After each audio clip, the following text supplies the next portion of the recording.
I welcome you all in the next video tutorial of pharmacognosy and phytochemistry 2. So students, we have started unit number 4 and completed some of the phytoconstituents like froscolin, senoside, taxol and diazoxanil, etc. So in this video tutorial, we are going to cover yet another important phytoconstituent, that is artemisinin. So let's start the introduction, estimation and the utilization of the artemisinin. So yes, the plant is Artemisia annua, Artemisia maritima. I hope you remember the part you with unexpanded flower heads. So we have also completed this in the previous video, and I hope you remember about this plant, that is the artemisinin. As you can see, this is the artemisinin plant. So yes, it is insect repellent, used as anti-malarial drug. Artether and artemether are the two important major phytoconstituent isolated from this plant. So let me show you the flower heads of this Artemisia plant. Okay, this is the part used. The unexpanded flower heads are used. Okay, so this is very important. So yes, it is a sesquiterpene lactone. Yes, you have to remember about this chemical structure also, very important. So let's recall again. Its molecules consist of an endoperoxide 1 to 4 trioxane ring. If you see this structure, this is the lactone ring O, double bond O. This is the lactone part. This is the peroxide. Okay, this is the peroxide part, and this is the trioxane part. So let me show you trioxane nucleus. So this is the trioxane nucleus. Here it is O, and over here this is trioxane nucleus. And the plant belongs to the family Asteraceae. So let's start the industrial production. So first of all, over here, yes, we use leaves. So we are also obtain artemisinin from the leaf part also. But generally we can use the leaves as well as the unexpanded flower heads. They are largely used. Okay. So this is the industrial production by using the leaf part, because in general we are also obtain leaf. So suppose one thing, in industry we have to use the economical method, and we know leaf in a particular plant, leaf will it will remain throughout the year. Mostly some of the plants it might have a dioecious, monoecious or some other category, but generally we found abundant leaf and almost of that entire season.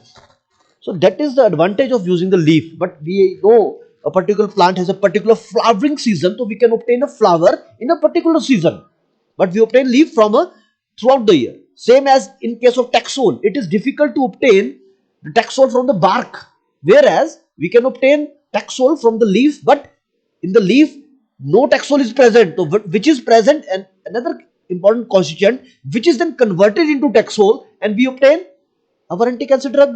In the same way, artemisinin can be obtained largely from the leaf part. So let's start. First of all, fresh leaves are dried below 60 degrees Celsius, and then we obtain a fine powder. It was extracted with methanol by the maceration procedure. So first of all, leaf was taken and it was subjected to drying process, and then extraction was take place with the help of maceration. Then methanol extract is obtained and it was partitioned with hexane. So I hope you remember about this partitioning also. So what you will do for the partitioning, first of all, extract is obtained. Which type of extract? Yes, we obtain methanol extract, and then it was partitioned with hexane. What does it mean? It means nothing. You will use a simple separating funnel. Suppose this is a separating funnel, and what you do? You will add your extract over here. Suppose this is your methanol extract. Okay, and above this methanol extract, what you will put? You will add your hexane, because hexane is a non-polar. Again, we know hexane is a non-polar organic solvent, and we will shake a bit. We will shake this flask and set aside for at least 10 to 20 minutes. Okay, and what will we see? We'll see an over a layer is obtained.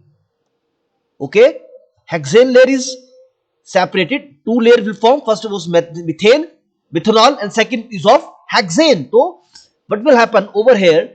Partitioning will take place. The chemical constituents which are present in this particular extract, that is over here, we are using methanol extract. It will get, some of the constituent will get dissolved in the hexane extract, upon shaking. Okay, so this procedure I hope you remember. also known as the defatting. We are removing the fats from this methanolic extract and we'll obtain the hexane layer over here.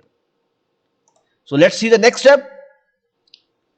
The hydroalcoholic extract again is partitioned with ethyl acetate until colorless. Then the next step, this extract was again partitioned with ethyl acetate. Over here, just say suppose it's written hydroalcoholic, so don't, we will just write this alcoholic extract. Okay, you will write the alcoholic extract, not the hydroalcoholic extract. Okay, first of all, methanol extract is taken obtained by maceration. It was subjected to partitioning with hexane. It was again subjected to partitioning with ethyl acetate. Again the same procedure. You will take the separating funnel, most simple way, and you will add ethyl acetate into it, and it will shake for at least 5 minutes, and you will set aside for 20 to 30 minutes, and will separate the layers. Then you will concentrate it under controlled condition of 40 degree, and finally artemisinin is obtained as a white crystal after the recrystallization with cyclohexane. So recall again, first of all, extraction was done with the help of methanol. Industry, we largely use methanol for the extraction purpose, and also in case of Ayurvedic drugs we use ethanol. The process uses maceration.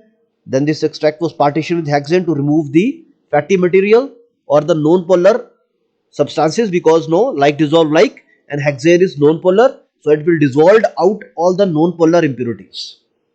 Okay, because ultimately we have to obtain a pure compound, we have to isolate a pure compound, we have to produce a pure compound, that is artemisinin.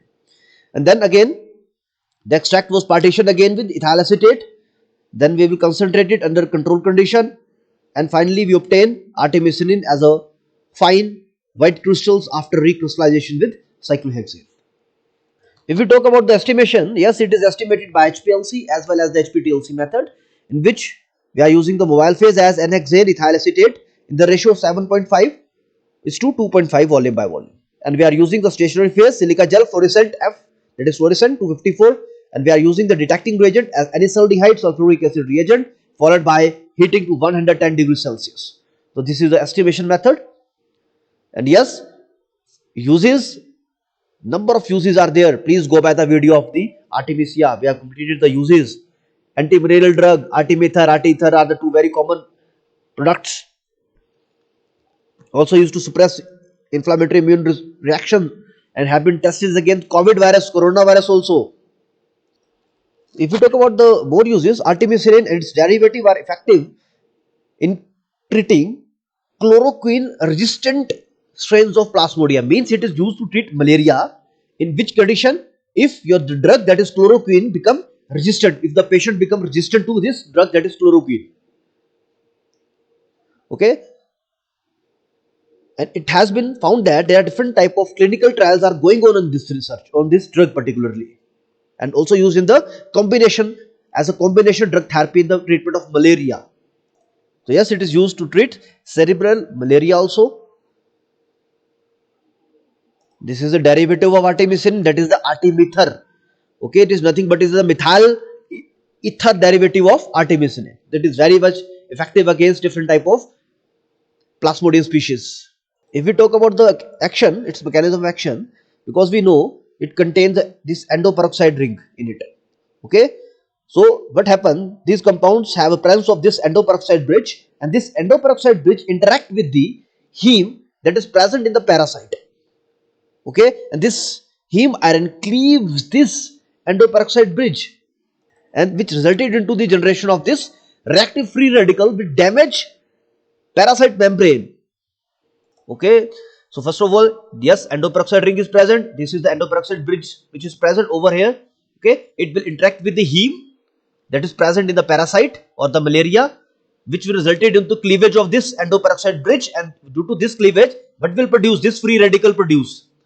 Okay, and this is the highly reactive free radical which damages the parasite. So this is all about the artemisinin. In the last, I acknowledge all the sources I have used to prepare this video. So do not share this video in any platform. Thank you for your valuable time.